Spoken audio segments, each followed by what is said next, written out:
পশ্চিমবঙ্গের রাজনীতিতে বড় চমক। মদন মিত্রের শিবির পরিবর্তনের ঘোষণার পর সামনে এসেছে প্রাক্তন মুখ্যমন্ত্রী মমতা বন্দ্যোপাধ্যায়ের প্রতিক্রিয়াও। একদিকে মদন মিত্র, অন্যদিকে মমতা বন্দ্যোপাধ্যায়। এবার পরপর শুনে নিন দুজনের বক্তব্য।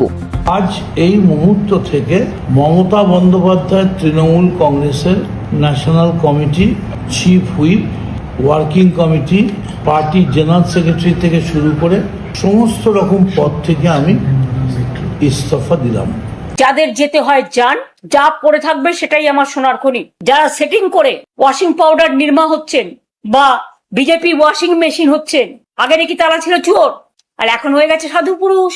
আমি 2004-এ একা থাকলে যদি নতুন করে শুরু করতে পারি, 1997-তে যদি নতুন করে শুরু করতে পারি, 2026-এও নতুন করে শুরু করার ক্ষমতা রাখি। এইটুকু জোর আমার আছে।